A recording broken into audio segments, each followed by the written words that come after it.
রূপগঞ্জ নয়, শেষ পর্যন্ত ঢাকা প্রিমিয়ার লিগের শিরোপা জিতল আবাহনী লিমিটেড। শেষ রাউন্ডে আলাদা ম্যাচে দুই দল জয় পেলেও রান রেটের বিচারে টানা দ্বিতীয় শিরোপা নিশ্চিত করে আকাশী নীলরা, যা তাদের 20তম লিগ শিরোপা। শেষ ম্যাচে শেখ জামালকে তারা হারিয়েছে 10 উইকেটের বড় ব্যবধানে। সৌমুর ডাবলের সাথে সেঞ্চুরি হাঁকিয়েছেন জহুরুল ইসলামও।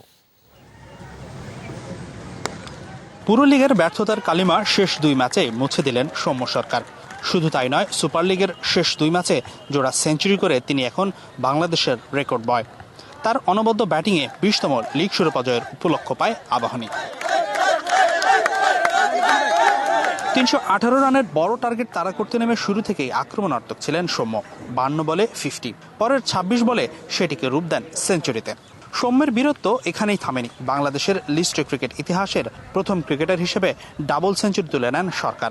153 বলে 208 রানের ইনিংস খেলার পথে 16টি ছক্কা হাঁকিয়েছেন সৌম্য। পার্শ্ব হিরোর মতোই সেঞ্চুরি করে তাকে যোগ্য সঙ্গ দিয়েছেন জহুরুল ইসলাম অমি। এবারের লিগে তার তৃতীয় শতক। অঘোষিত ফাইনালে বল হাতে আবাহনীকে অবশ্য দুর্দান্ত শুরু এনে দেন মাশরাফি বিন মুর্তজা। 25 রানের মধ্যেই জামালের ওপেনার ইমতিয়াজ তান্না আর রাকিন হোসেনকে ফেরান ম্যাশ। 13 রানে নাসির হোসেন রানআউটে কাটা পড়ার পর অধিনায়ক মোসাদ্দেক, নুরুল হাসান সোহানকে আর মিরাজ ফারদিন হাসানকে ফেরালে 85 রানে 5 উইকেট হারিয়ে বিপাকে পড়ে শেখ জামাল। এমন অবস্থায় জামালের ত্রাতা অলরাউন্ডার তানভীর হায়দার 99 বলে 10 বাউন্ডারি আর 4 ছক্কায় ঝলমলে এক সেঞ্চুরি তুলে নেন রংপুরের এই ক্রিকেটার।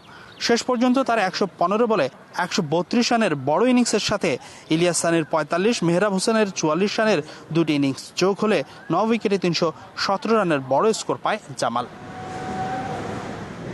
এবারের ঢাকা প্রিমিয়ার লিগে শুরু থেকে হাড্ডাহাড্ডি লড়াই হয়েছে লেজেন্ডস অব রূপগঞ্জ আর আবাহনীর মধ্যে। দুই দলের পয়েন্ট শেষ পর্যন্ত সমান 26 এসে ঠেকলেও রান রেটে এগিয়ে থেকে চ্যাম্পিয়নশিপটা জিতল আবাহনী। Hasinur Rahman, Jamuna Sports, BKSP, Savar.